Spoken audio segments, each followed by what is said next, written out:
Productivity through the lens of gratitude. Assalamu alaikum wa rahmatullahi wa barakatuh.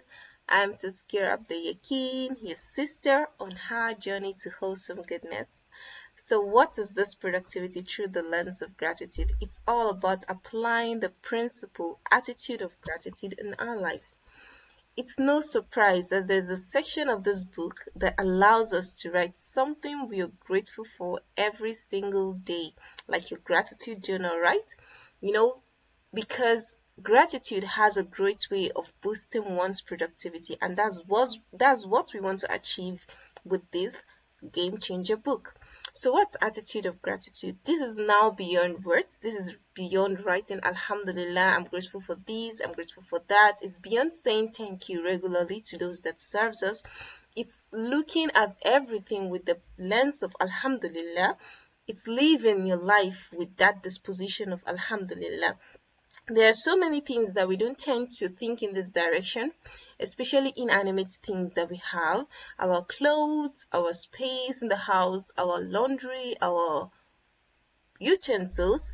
There are people out there that don't have food, and if you were to approach them with food, they don't have a plate to receive those food in.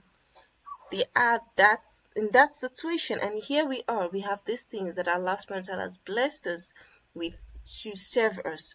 So just the way it applies to humans, that even if a person were to serve you, or through a person Allah subhanahu wa ta'ala help you achieve some means, achieve some things in your life, we owe it to Allah to say Alhamdulillah for this, and we owe it to the person to say thank you to the person, unless our gratitude is incomplete. So we need to realize that Subhanahu wa ta'ala has blessed us with these things. We are grateful to Allah for these things that we have. At the same time, we give that thing an attitude of gratitude by taking care of those things in the best way we can. This is how to wholly be grateful to Allah subhanahu wa ta'ala for the things we have, by developing positive emotions towards taking care of those things. So we kind of find a way to become more productive with our chores and not feel all the negative emotions that usually comes with having to do chores. It's natural, we're human, we naturally will feel tired, stressed, and everything that has to do with doing chores. But now we're being grateful, it's a different story, inshallah. And what about your social life? Your loved ones are more deserving. To be honest, living an attitude of gratitude is now beyond being grateful to people, to those around you when they do things for you. It's being proactive. Yeah, maybe we'll not say productive in the sense, because now we're dealing with humans, but proactivity now, proactive communication, you're very, very glad you have them in your life and you run towards them. You'll be the one to first keep the tie of kinship. You want to lend a hand, you want to check on them, you want to be there for them, because you now have the mindset that Alhamdulillah, I have these amazing people. I came from all these great intellectual people in my life. Even if you have people in your life, there are a test for you. Remember, the affairs of the Muslim is all good, good or bad. It's all good, as was our Nabi said, because if he's tested, he's patient, and if he's blessed, he's grateful. So if you have those people that are just super amazing, you're being grateful.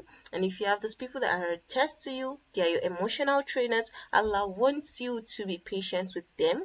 That's a test for you. You still be grateful to Allah subhanahu wa ta'ala for them being there to help you grow your patience, and at the same time earn lots of reward. So you still want to look at it with the lens of gratitude, that oh, I'm really grateful for Allah to Allah subhanahu wa ta'ala that I have these people. Even though it's a kind of test for me, I'm still grateful. I know this is a test, I'm going to pass it, and things will go very, very smooth, inshallah subhanahu wa ta'ala.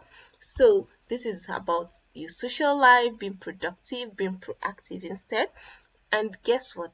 You as a person deserve to pursue a good life for yourself.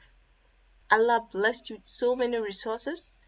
Everything you have around you, your phone you're using to watch this right now, your laptops, your all the resources, every experience you've gathered, every experience you have through your growing up, everything is a resource for you. That's true. Everything you have around you right now is something that you can use to prepare yourself to greater heights. You deserve to pursue a good life. try and be productive no matter how it seems difficult. Your day is filled up already, yes, but you can still do so many more things, so many things that will become a big deal in the near future. So start where you are with what you have, and inshallah you get where you want to.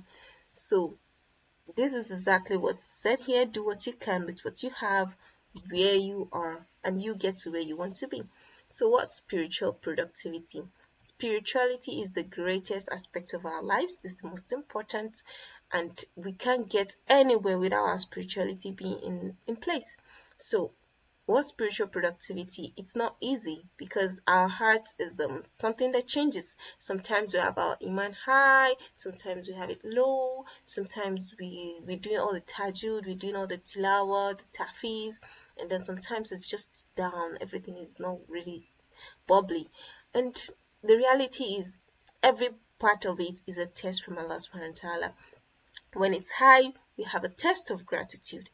And when it's low, we need to struggle, we need to strive. Like Umar radiallahu anhu say, the heart has its highs and its lows. When it's high, force on yourself the nawafil, and when it's low, force on yourself the fara'id. When your iman is low, you have to drag your heart to always ensure that it doesn't miss the fara'id.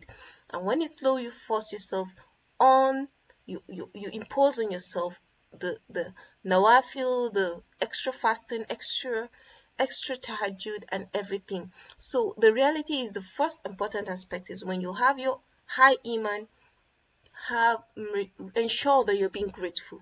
Ensure you are being grateful in words and in action. It's just about saying the same thing again. In action, in words.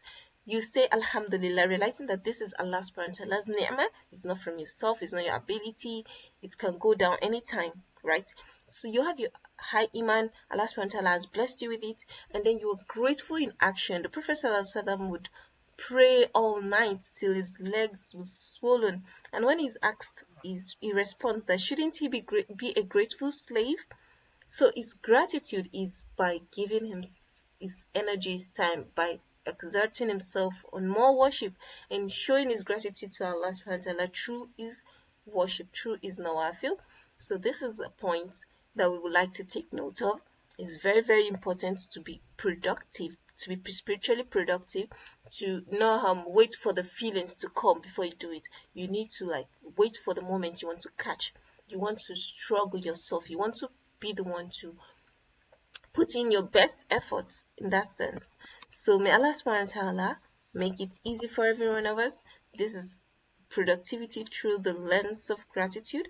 There is so much more to it. It extends to everything. It's just about having that mindset at first. You may not get it the first time, the first instance, but when you look at it, when you try to perceive it in that sense, really, you begin to see everything truly in the light of gratitude, and you see that you have that energy, you have that drive to do things that you ordinarily feel exhausted doing, because sometimes routine can get boring, but when you see everything in the lens of gratitude, you start having a better disposition towards things, and you have a lifestyle of gratitude, an attitude of gratitude. I hope you enjoyed this video. Thank you so much, and don't forget to subscribe. Assalamu alaikum wa rahmatullahi wa barakatuh.